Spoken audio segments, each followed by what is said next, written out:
antibióticos se manejará un absceso. Los abscesos por lo general son por anaerobios, lo más común. Si les preguntan el género en que más me hacen por los abscesos, van a ser los anaerobios. Y cobertura para anaerobios incluye clindamicina, ¿no es cierto? O ceftriaxona. Ahora, ¿por cuánto tiempo se da antibióticos para un absceso? Por lo menos 6 a 8 semanas con antibióticos. Largo tiempo se da. Y todo absceso ocurre que tiene también posibilidad quirúrgica. Se drena, pero eso depende de qué tan grande es el absceso. Generalmente cuando son más de 6 a 8 centímetros hay posibilidad de cirugía. Como por ejemplo este paciente fue de acá de la sala. Mira, tremendo absceso, nivel de hilo aéreo y la tomografía. Mira cómo el absceso se comunica con el bronquio, ¿no? Broncorrea, sí. Eso tiene que salir, es algo quirúrgico.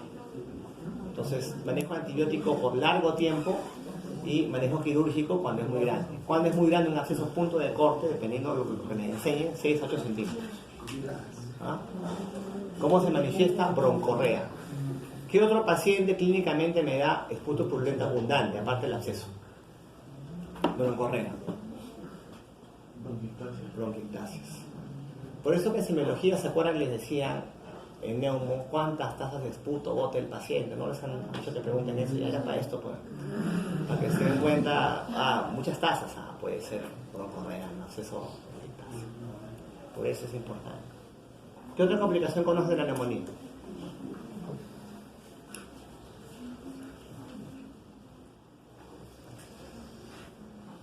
Aparte, o sea, una neumonía que se complica. Broncorrea abundante, absceso. ¿Qué más puede hacer el paciente? ¿Qué pasará si la evolución de la neumonía no mejora con antibióticos y aparecen signos de efusión pleural en el paciente de la ocultación? Las neumonías no van a asociarse en piel. Puede ser un paraneumónico o un empiema. Otra complicación.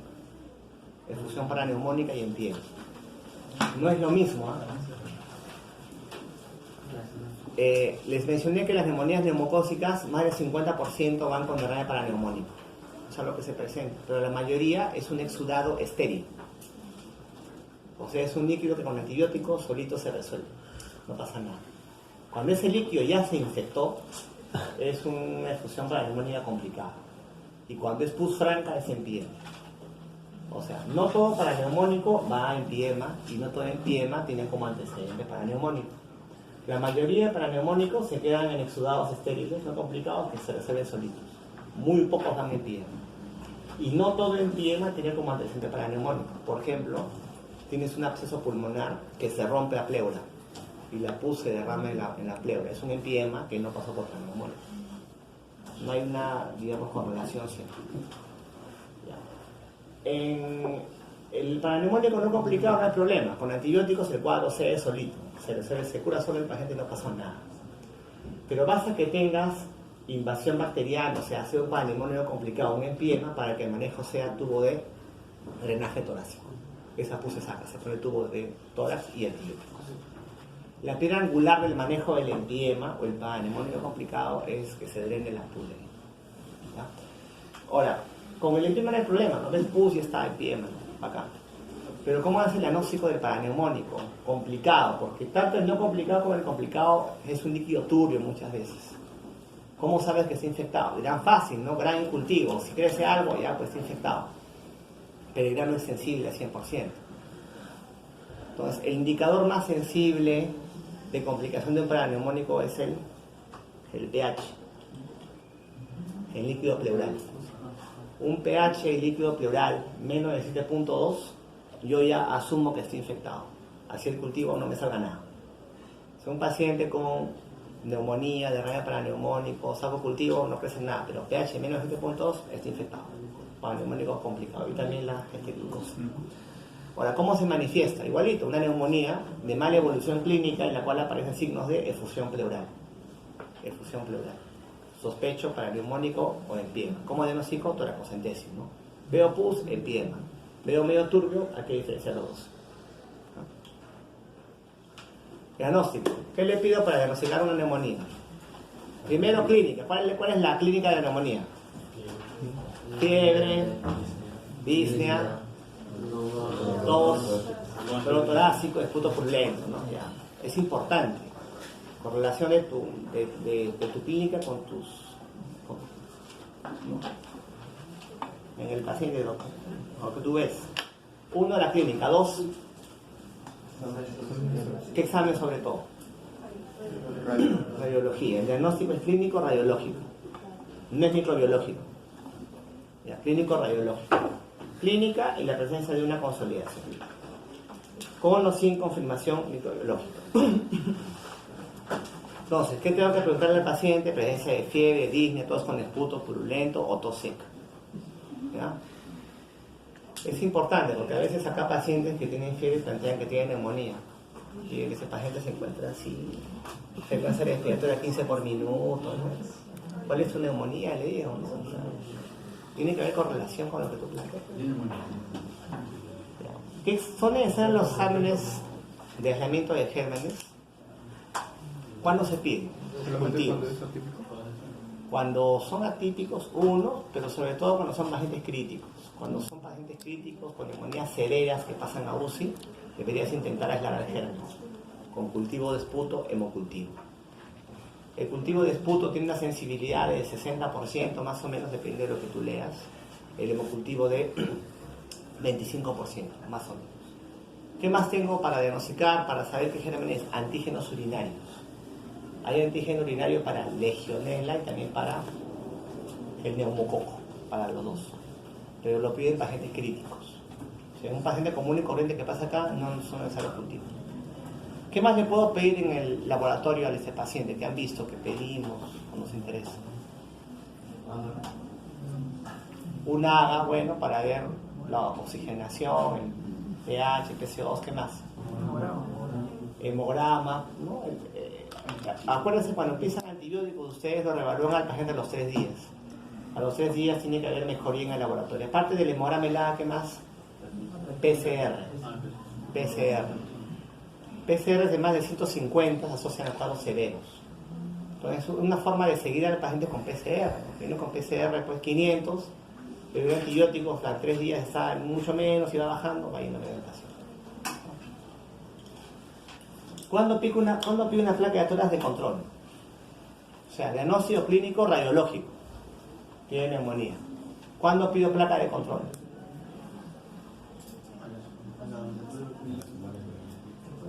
¿Sí? En realidad, la mayoría de veces no es necesario pedir placa de control. No se pide. ¿Cuándo se pide placa de control?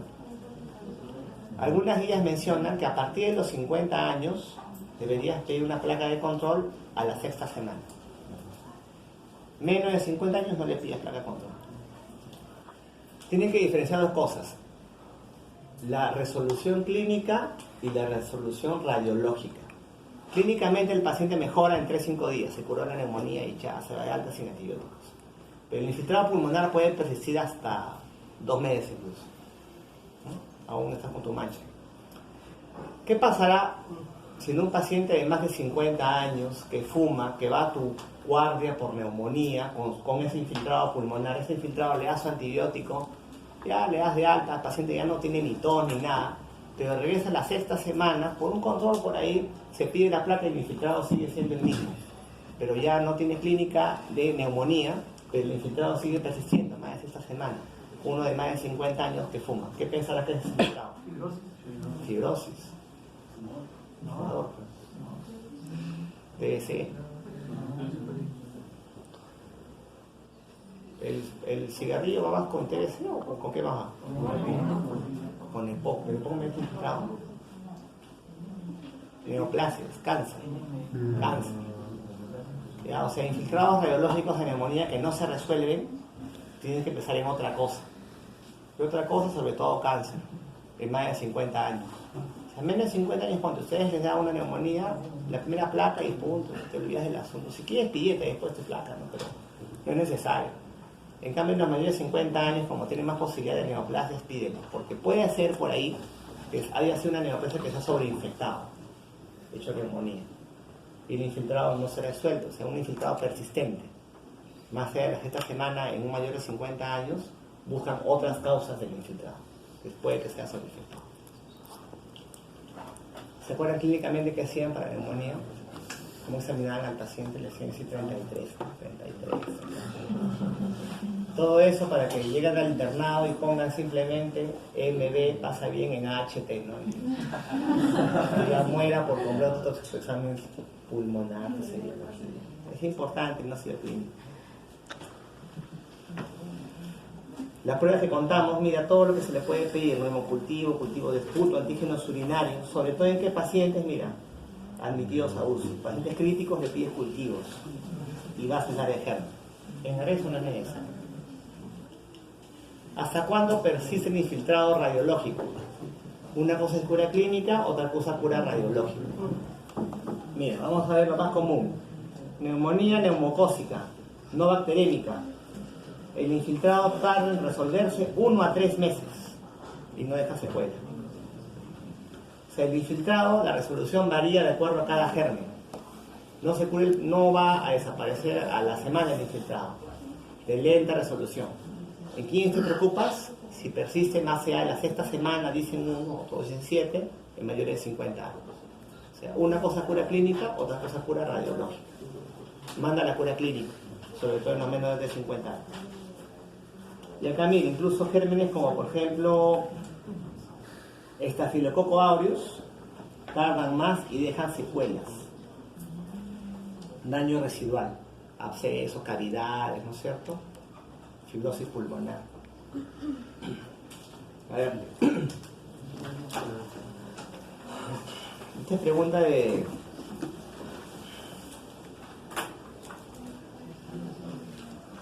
residentado médico, ¿eh? 50 años, alcohólico crónico, hace 3 días, fiebre y malestar general. Todos con hipertensión purulenta y dísima. Examen, taquipnea, taquicardia, ansioso polisnéico, tirajes. Un niño vesicular y crepitantes. ¿Cuál es su diagnóstico primero clínico?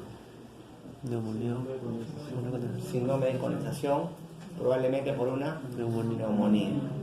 Entonces, ¿cuál es la conducta a seguir? Te ponen tomografía, radiografía, haga hemograma, de que hay puto. Si estás pensando en una neumonía, tienes la clínica, ¿qué te falta? La confirmación, que es radiológica. Es más, acá la palabra hemograma está sobrando, ¿no? Es clínico radiológico. Tomografía no creo que marque, ¿no es cierto?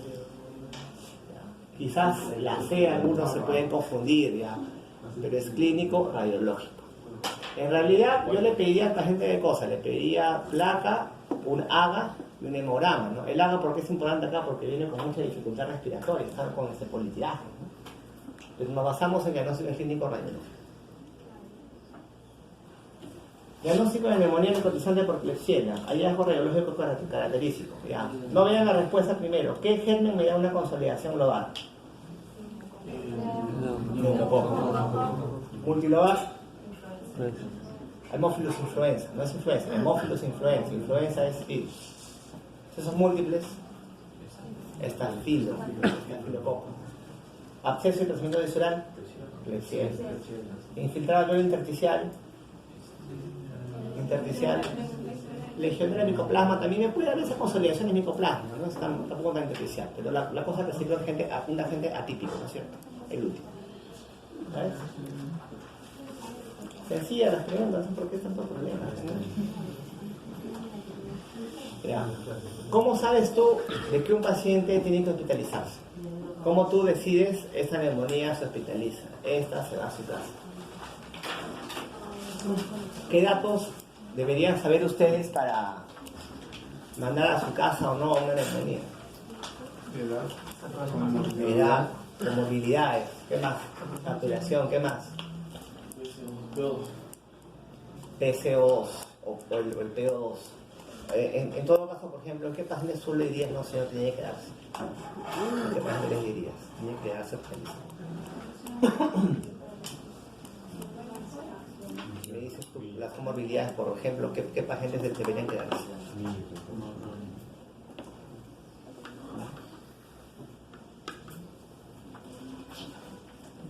O sea, lo que me dicen sí es cierto, ¿no? Tú te basas en varias variables, clínicas, antecedentes de ese laboratorio. Pero una forma de más o menos estandarizar eso son los scores que han hecho de severidad y de pronóstico en la economía. El score inicial, digamos, el primero que salió, en el que todo el mundo se basa, es el score de FAN, o POR, también llamado, o PSI, Pneumonia Severity Index, o PSI, ya que es un score de más de 20 variables, variables demográficas, variables físicas y de laboratorio, que se suman, incluso algunas se restan, ¿ya? Sacas tu puntaje y me da clases de riesgo. Clase 1, 2, 3 y posibilidad de mortalidad en el paciente. Se sugiere hospitalizar con un score 3 para adelante. 1 y 2 para su casa. 3 para adelante, se hospitaliza. ¿Cuál es el problema con ese score? ¿Qué me dicen? Que hacen emergencia con 30 pacientes ahí, como me han visto ahí la otra vez. ¿Tú crees cuánto tiempo para calcular eso? Muy extenso, con muchas variables, muy extenso para hacer eso, ¿verdad? Por eso que los europeos sacaron otro score, que es el CUR 65, que uno no conoce. C de confusión, UIA más de 42, frecuencia respiratoria, presión arterial, edad. Cada variable tiene un punto, ¿verdad? Un punto. ¿Qué tengo entonces? CUR 0 a 1, mortalidad 1.5, a su casa. CUR 2 puntos, mortalidad casi 10%, se hospitaliza. CUR 3 puntos, mortalidad más de 20%, se hospitaliza e incluso 4 o 5 posibilidad que pase a UCI. Me ayuda. Pero tampoco tiene que ser cuadriculados ni parametrados, ¿no? Lo más importante es la valoración clínica. Porque si te basas solamente en eso, digamos, estás interno acá, haces guardia, a ver, viene un abuelito de 90 años con neumonía. A ver, abuelito, ¿cuál es su nombre? Ah, ya, muy bien, estás lúcido. Turi está en 40, frecuencia respiratoria en 28, presión está en 120, está muy bien, abuelito. Uy, abuelito, mira, tienes un punto nomás, ¿ah? Mira, según ese cuadrito, tú te vas a tu casa, ¿ya? Chao. Tienes un paciente con infección por VIH con CD4 en 50, ponte. 10 CD4 tiene, con la justa. Pero tiene 20 años el pata, con su tío, con su cándida, con todo eso. Y con su neumonía. A ver, hermano, mira, vamos a calcularte, ¿ah? Para que veas que no quiero votarte. Estás lúcido, uria, 0 puntos, ¿ah? 0 puntos, mira. No tienes riesgo de nada, de verdad, doctor, de verdad, ya. Gracias, doctor. ¿Cuál es el problema del CUR? ¿Cuál es el problema del CUR? El problema del CUR es que no toma en cuenta comorbilidades. Y la edad tienes que valorarla individualmente en cada paciente, ¿no? O sea, los scores te ayudan, pero más te interesa tu valoración clínica del paciente. Entonces, según la pregunta de examen, no se desesperen si no te ponen todas las variables del CUR, ¿no es cierto? Obviamente, si estás saturando a un paciente 80%, no vas a hallar, eso ya ni lo se calcula, ¿no? Lo hospitalizas al paciente, no, primero su CUR, no te pases, ¿no? No tienes un paciente con comorbilidad, y eso ya ni te interesa, ¿no? Tú no mandas a piso. O sea, depende de cada caso. ¿Sí? Ahora, también hay otros criterios de la ISATS que son para ingreso a UCI. Y en pacientes hospitalizados, ¿a quién le vas a mandar a UCI? No es muy difícil, ¿ah? Obviamente un paciente que requiere ventilación mecánica, de shock séptico, tiene que ir a UCI, ¿no? Y otros criterios más que pueden tener. La idea no es que se aprendan los criterios de memoria. La idea, ya saben, es que sepa que la escala existe. Ya saben que existe FAI, ¿no? CUR, esa de acá. Entonces, cuando tengas su caso, sacas esta aplicación y la calculas, ¿no? O sea, lo que interesa es que la sepas interpretar. ¿Para qué sirve? No que te la aprendas en memoria, porque eso cambia. Sale ahora, es otra guía y ya fue esa escala, ¿no? Cuando yo estudiaba, me enseñaban la escala de pancreatitis de Ransom, y ahí todo el mundo se aprendía la escala de Ransom de memoria. Un par de años ya no servía Ransom, sacaron otra, ¿verdad? No te la aprendes, no saben que existe y la aplicas nada más, no esa es la idea. Si no, pierde su tiempo. Y si quiere revisar, le gusta leer un poquito más, hay más escalas, ¿ah? SMART-CoV, SCAP, con unos cuadros medio raros. Solamente quiero que sepa que la escala existe. nada más. Y se comparan escalas de severidad. Un buen trabajo de investigación, por ejemplo, es que compares escalas de severidad en pacientes hospitalizados. Ponemos. Tratamiento, la parte final. Ya. La guía se ha actualizado hace un mes, me parece, ya, de la APS, porque la guía anterior era la de 2007. Estábamos trabajando con esa guía. Se actualizó el mes pasado. Ha habido algunos cambios.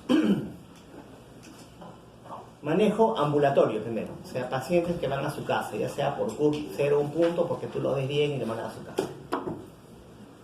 Hay dos alternativas, te ponen acá, sin comorbilidades o sin factores de riesgo para gérmenes resistentes, como Pseudomonas o Staphylococcus resistente. MRSA, Estafilococo aureus resistente, reticino resistente. Si un paciente sin comorbilidades o riesgo de resistencia, lo puedes mandar a su casa con amoxicilina. 1 gramo cada 8 horas, PIDs cada 8 horas. O macrólidos o doxiciclina. ¿Cuándo preferiría, por ejemplo, usar doxiciclina y no macrólidos? Quizás si yo sospecho fuertemente una neumonía típica, o sea, tengo el cuadro de cefalea, disnea, nada la ocultación, yo más pienso que es un germen atípico, amoxi quizás no sea mi elección, quizás más prefiera macrólidos. Pero ¿cuándo preferiría mejor en vez de macrólidos en una típica usar doxi? O sea, siempre terapéutica tiene su primera línea y tu alternativa. La alternativa es por si no tienes la primera o por si está contraindicada. Los macrólidos, ¿qué me producen a nivel cardíaco? Han hecho cardio, ustedes ya saben más que yo del cardio ahorita. ¿Qué les produce a nivel cardíaco?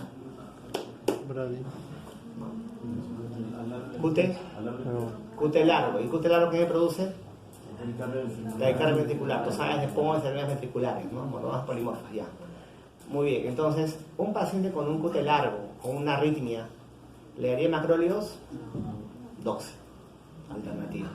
Ahí se deja. Ambulatorios, amoxi, o alternativas, macrólidos o doxi, está bajito como alternativa, si no puedo dar los otros.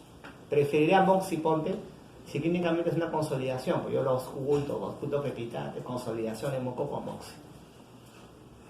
Porque es importante porque en el serum tiene una masa amoxicilina y ibuprofeno. Tienen que manejar sus neumonías con amoxicilina. Macrólidos preferiría si pienso más en una típica quizá. Ahora, con comorbilidades. Comorbilidades, por ejemplo, diabéticos, falla cardíaca, falla renal, etc. Tengo que dar antibióticos combinados o monoterapia con fluoroquinolonas respiratorias. ¿Cómo lo manejo ese paciente con comorbilidades? Ambulatoriamente. Amoxiclavulánico o cefuroxima más macrólido o doxi. Prefiero doxi en casos de QT largo. O sea, en pacientes ambulatorios comórbidos con antibióticos combinados. O como alternativa, un solo fármaco, fluoroquinolonas respiratorias. Respiratorias porque me cubren neumococo. ¿Cuáles son? Levo, moxi y genifloxacin. Geni no hay acá. Moxi lo usan en enfermedad de tuberculosis, solamente tenemos levo. Son alternativas, o de uno o del otro. ¿Ya? ¿Qué hacemos con lo que se hospitaliza? Neumonía no severa, neumonía severa. Se dividen en dos, ¿no? Esta es la no severa. ¿Cuál es la no severa? La que no pasa a UCI. La severa es la que pasa a UCI. ¿Quiénes pasan a UCI, les dije? Esos criterios. Shock séptico o necesidad de ventilación mecánica, ¿no? O otros que tienen más que ver. Los no severos se quedan acá, en este piso, Julián Alzatero, o sea, se quedan ahí. Tenemos dos alternativas. ¿Ah? Pero dije cuál. Lo que más usamos, ¿qué cosa es? Combinación de un beta-lactámico más un macrólido. ¿Ese antibiótico cuál suele ser? El beta-lactámico. Ampicilina sulbactam o cefotaxima o ceftriaxona, que es lo que no usamos acá. Asociado a macrólidos, acitromicina o la alternativa, ¿no? Radiotomicina. ¿Ustedes a qué piso que dejamos? Ceftriaxona con claritro o con acitromicina. Es el esquema que más se usa acá, pero también tienes alternativas terapéuticas, ambisulbactam o cifuroxil. Si no quieres usar eso, tienes otra alternativa, ¿no? Una fluoroquinolona sola respiratoria, levo o moxi. Moxi en otros países hay por vía endovenosa, acá no hay, levo tampoco endovenosa. Y tenemos vía oral, pero que un paciente se hospitaliza para vía oral, por eso que el esquema que más usan hospitalizados es ceftriaxona con un macrólido. ¿Ya? Pero la guía no lo restringe a eso, te da opciones, ¿no? Ampicilina subacano bien por ejemplo. ¿Qué hacemos en los pacientes que se hospitalizan en UCI, cuadros severos? Tenemos dos opciones, pero acá siempre es terapia combinada. ¿A qué es combinado? Lo mismo, beta-lactámico más un macrólido o beta-lactámico más una fluoroquinolona respiratoria. En pacientes severos sí es terapia combinada. Ahora, ya saben qué antibióticos se dejan. La otra pregunta, ¿cuál sería? Ya sabes diagnosticar neumonía, sabes qué cosas pedirles, sabes cómo viene, ya sabes qué dejarles. Una vez que tú indicas un fármaco, ¿cuál es tu siguiente pregunta? Cuando tú dejas una indicación terapéutica, ¿cuál es tu siguiente pregunta? ¿La dosis está ahí? Tiempo. ¿Cuánto tiempo te doy? Ya. Puedes cortar el antibiótico a los 7 días si es que el paciente mejora, está estable clínicamente a las 72 horas. O sea, a las 72 horas de iniciar el antibiótico tengo que reevaluarlo. Reevaluarlo clínicamente, cómo te sientes, y también laboratorialmente. ¿Qué busco en el laboratorio? El hemograma que baje, la PCR que baje, el AGA que vaya bien. Si las 72 horas ha mejorado, a los 7 días, chavo antibiótico. Si no ha mejorado, espero 3 días más. O puedo cambiar el antibiótico, lo dejo hasta 10, 14, 21 días. Depende de cada paciente. Pero puedo cortarlo la semana si es que ya mejoras a las 72 horas. Cambio vía oral a vía endovenosa, o sea, perdón, endovenosa vía oral. No siempre se queda con vía endovenosa. Igual, si el paciente ingresó, digamos, con ceftriaxona más clarito, y en 72 horas el paciente ya está estable clínicamente. ¿Qué significa estable clínicamente? Que no tenga SIRS, no tenga taquicardia, taquipnea, fiebre, ¿no? Un buen hemograma, ya puedo cambiarle para vía oral y continuar su antibiótico por 7 días. Se suspende, como les dije, a la semana si es que es estable a las 72 horas. No requiere oxígeno, no tiene SIRS, puede suspender el antibiótico. Ahora, no suspendes en todos, en pacientes individualistas. Por ejemplo, si es una neumonía por estafilococo resistente o es un empiema, un absceso, no va a ser por 7 días, ¿no? Va a ser mucho más. Un absceso, cuando se maneja meses, ¿no? 6 meses, ¿no? 2 meses el absceso. 6 a más semanas incluso, ¿no? Entonces, se deja 7 días normalmente, pero si es un caso complicado, un absceso pulmonar, se deja 6 a 8 semanas. El INEA se coloca tubo en el eje torácico. Y esta estafilococo aureus igualmente también se maneja por mucho más. Algo que también tienen que recordar es la cobertura para pseudomonas. Porque algunos pacientes ambulatorios incluso también pueden tener infecciones por pseudomonas. Entonces, ¿qué antibióticos me cubre pseudomonas? Eso sí tienen que saberlo. Cefalosporinas, por ejemplo, antipseudomónicas. ¿Cuáles son? Cefalosporinas antipseudomónicas. Acuérdense que la pseudomonas aeruginosa, ¿qué cosa es? Es un bacilo intrahospitalario. Entonces, infecciones intrahospitalarias pueden ser de germen, tienen que aprender a manejar los antibióticos. ¿Qué antibióticos me curan pseudomonas? Por ejemplo, cefalosporinas. Ceftazidima, que es de tercera. ¿Qué más? Cefepime, que es de 4ª generación. ¿Cuántas generaciones conocen de cefalosporinas? 4. 5. ¿Cuál es la de 5ª? Ceftobiprol. Y ceftarolina, ¿no? Que me cubren estafilo resistente. Pero acá usamos de tercera ceftazidima y de 4ª cefepime. Fluoroquinolonas que cubre pseudomonas, ¿cuáles son? Levofloxacino, ¿qué más? Ciprolevo. Acá sí, así. Cipro y levofloxacino. Aminoglucósidos, ¿cuáles? Amicacina y gentamicina. Y tobramicina. T-O-B larga E-A. ¿Ya? Amicacina, gentamicina y tobramicina. Penicilinas de tercera generación. ¿Cuáles?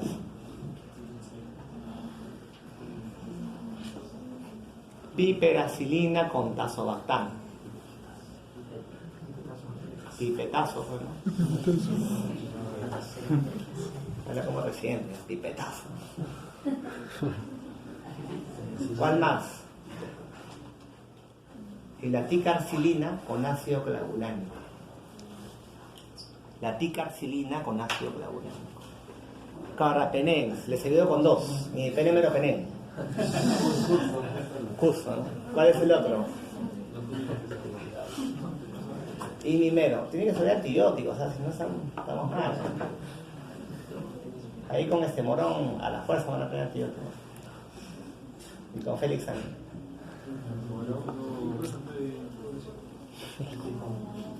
Carrapenén, ni penemeropenén. ¿Cuál más? Carrapenén, aparte. Y mimero. ¿Erta? El ertapenén es el único que no cubre pseudomonas. Doripenén. Dori. ¿Se acuerdan de la película? Dori. Y mi penén, meropenén, doripenén. Erta no cubre pseudomonas. Se usa para otra cosa. Dori. Monodactámicos, ¿cuál es?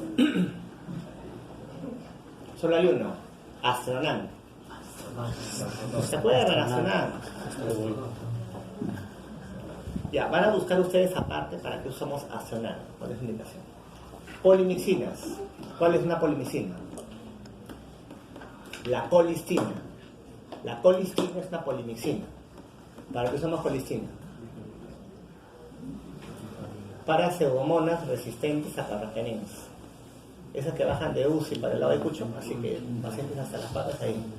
Ya, pseudomonas resistentes a los carrapenenes. Esas que vienen de UCI, colistina. El último que tenemos, después de eso ya no sé qué darle. Y fosfomicina solamente sirve para la vía urinaria baja, nada más, para cistitis. La pseudomonas se maneja con un antibiótico o con 2 antibióticos. La mayoría manejamos con 2 antibióticos. ¿Cuándo manejamos con 2 antipseudomoniales? En pacientes adultos mayores con comorbilidades y que han recibido antibióticos en los últimos 90 días. Si no tuvieras comorbilidades, no has recibido antibióticos, si menos de 60, se puede manejar con uno solo. ¿Conocen acá en la sala de medicina algún paciente de menos de 60 años sin comorbilidades que no son antibióticos? No existen, ¿no es cierto? Por eso que la mayoría usamos 2 antipseudomoniales. Y usamos betalactámicos más no betalactámicos. De los que están acá, ¿cuáles son betalactámicos?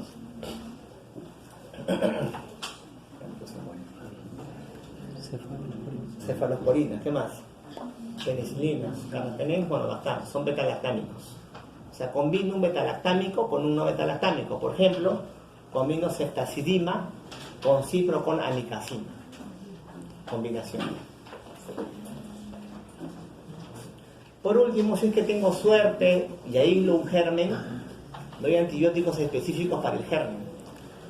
Pero el aislamiento, recuerda, se ve en pacientes críticos, sobre todo, ¿no? En UCI. Por ejemplo, tengo la mala suerte que mi paciente tiene una neumonía por estafilococo resistente a lo que es las penicilinas. Oxacilina yo no se puedo indicarle. ¿Qué antibiótico indicarían en un paciente con estafilo resistente que han visto? Si no puedo usar oxacilina, ¿qué alternativa tengo? Bango, que es una alternativa, pero no es el mejor. El mejor es Linesolid, primera línea. Alternativa, banco. Me dirán banco, por acá usamos, ¿no es cierto? Una cosa es lo que acá uses y otra cosa es la primera línea. Ya, banco es tóxico. 1. 2, no va bien a pulmón.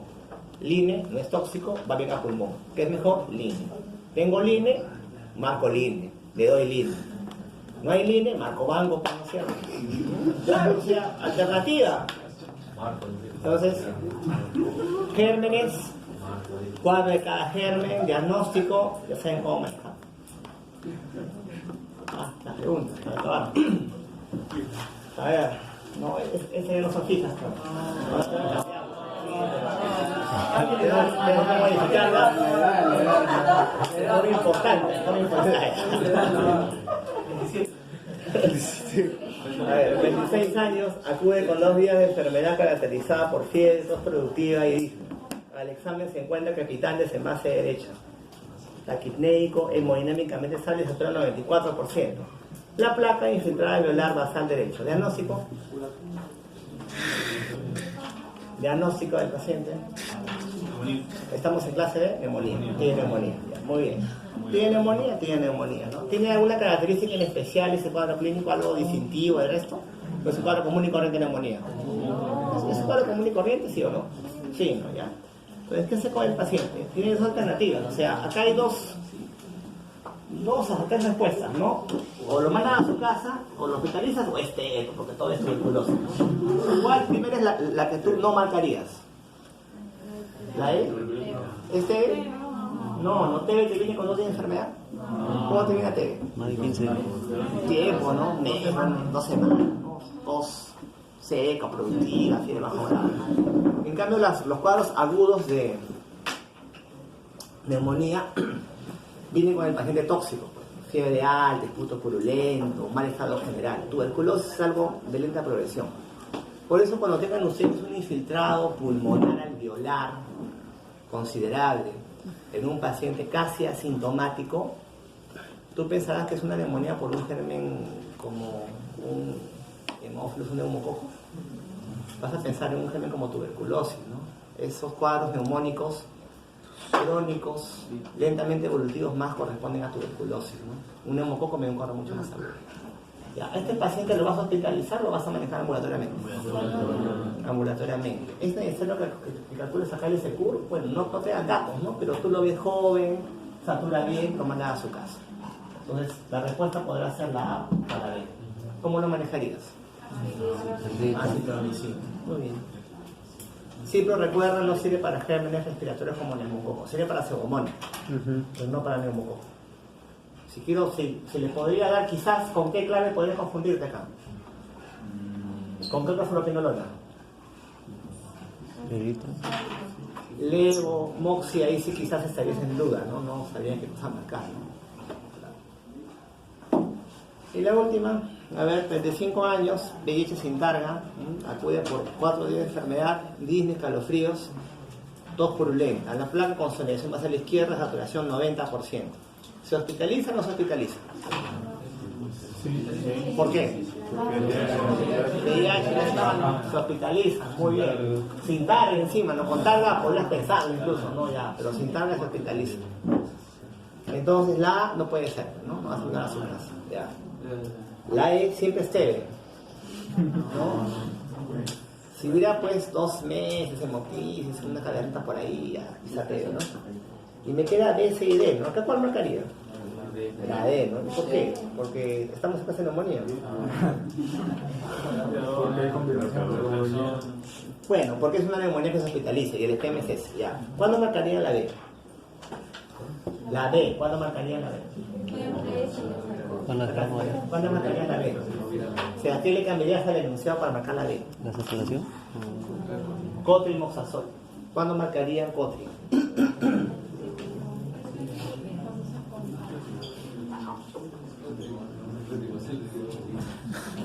¿Ustedes qué han visto?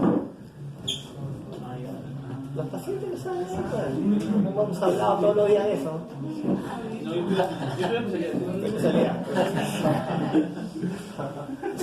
Cotri, ¿para qué? Cotri es un antibiótico que me cubre gran negativos, ¿ya? Me cubre también este estafilococo resistente comunitario y me cubre 2 hongos.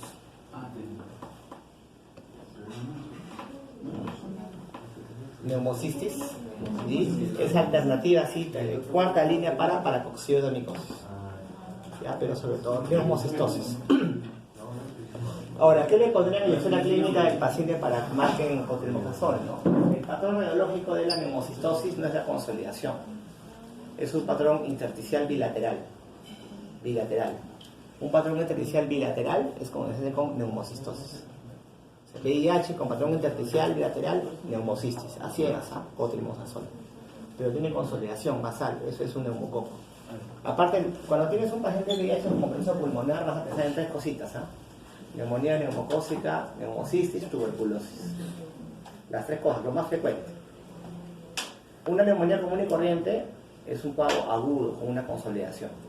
es un neumococo. En cambio, neumococo y tuberculosis, los cuadros son subagudos acrónicos, lentamente evolutivos. O sea, si me pondrían acá patrón entrevistar y lateral, sí sería neumocitis. Voriconazol. Han buscado, lo han hecho googlear por lo menos voriconazol. Para que se le pone.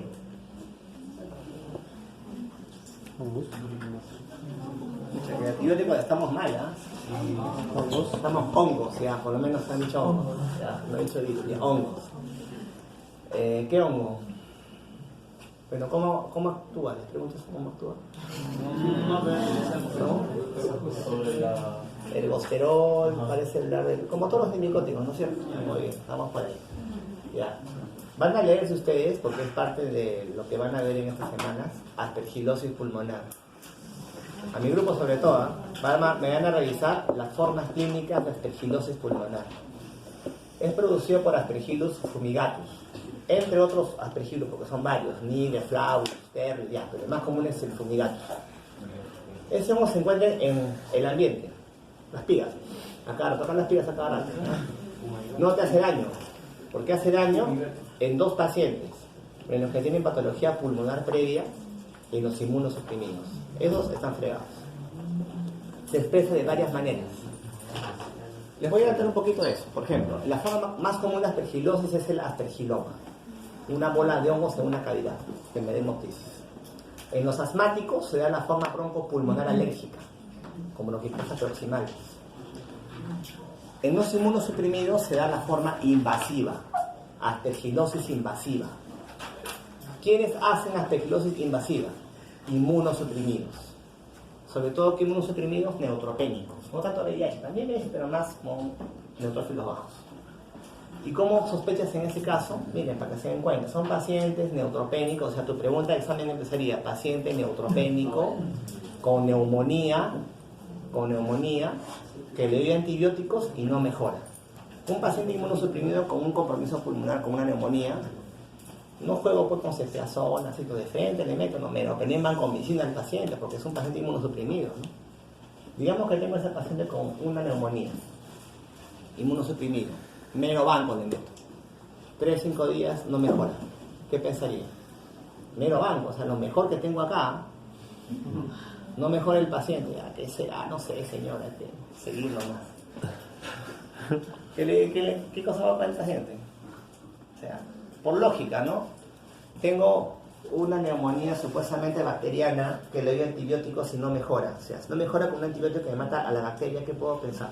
Que quizás no sea una bacteria, sea otra cosa. ¿Qué tengo que pensar? Hongos. ¿Qué hongos a la cabeza? Aspergillus. Así lo plantean. Así bien que suena clínica. Y el manejo de lesión para aspergilosis invasiva es voriconazol. Alternativa, anfotericin B. O sea, revisen cuadros clínicos de aspergilosis pulmonar. Son varias formas de presentación.